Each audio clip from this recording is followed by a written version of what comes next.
আসসালামু আলাইকুম, welcome to my channel.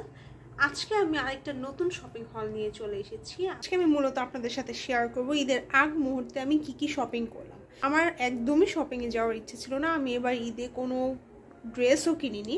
রোজার ঈদে যে ড্রেস বানিয়েছি সেগুলো ঈদের জন্য দুটো রেখে দিয়েছিলাম, সেটাই পরার প্ল্যানিং ছিল। কিন্তু শেষ মুহূর্তে কিছু জিনিস না কিনলেই না, তাই আজকে বাধ্য হয়ে আমার শপিংয়ে যেতে হয়েছে। চলুন দেখা যাক আমি লাস্ট মোমেন্টে আমার বাসার কাছে শপিং মল থেকে কি শপিং করেছি। Let's start. আমি প্রথমে এই প্লান্টটা নিয়েছি। এটা প্রাইস নিয়েছে আমার থেকে 150 টাকা। এটা একটা প্লাস্টিকের প্লান্ট। এটা আপনারা ঘরে যে কোনো ডেকোরেশনের কাজে ইউজ করতে পারবেন, এর জন্য আমি এই প্লান্টটা নিয়েছি।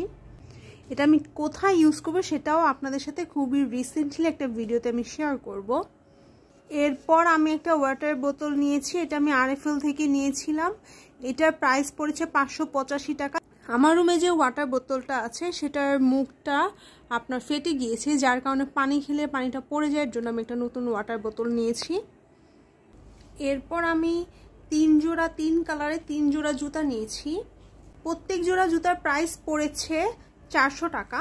আমি এখানে একই স্টাইলে 3টা কালারের জুতা নিয়েছি। এগুলো আমি নেয়ার কারণ হচ্ছে আমি অফিসে ড্রেসের সাথে ম্যাচিং করে জুতোগুলো যাতে ইউজ করতে পারি, এর জন্য কম প্রাইসের মধ্যে আমি 3 জোড়া জুতা নিয়েছি।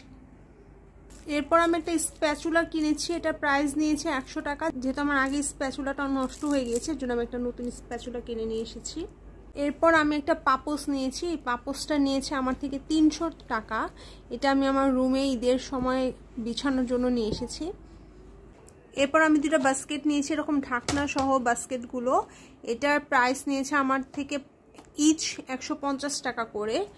আমার হিজাবগুলো সুন্দর করে অর্গানাইজ করার জন্য আমি বাস্কেটগুলো নিয়ে এসেছি। আগে যেভাবে হিজাবটা অর্গানাইজ করতাম, দেখা যায় একটা হিজাব নিলে বাকি হিজাবগুলো নষ্ট হয়ে যায়, এলোমেলো হয়ে যায়, তাই আমি বাস্কেটটা নিয়ে এসেছি। এটার মধ্যে আমি আমার হিজাবসগুলো অর্গানাইজ করব ইনশাল্লাহ। খুব শীঘ্রই সে অর্গানাইজ ভিডিওটাও আপনাদের সাথে আমি শেয়ার করব। এই ছিল আমার আজকে শপিং হল। আশা করছি ভিডিওটি আপনাদের ভালো লাগবে। এরকম শপিং হল পেতেও আমাকে কমেন্ট সেকশনে জানাবেন ইনশাল্লাহ। তাহলে আমি আপনাদের জন্য নতুন শপিং হল নিয়ে আসব।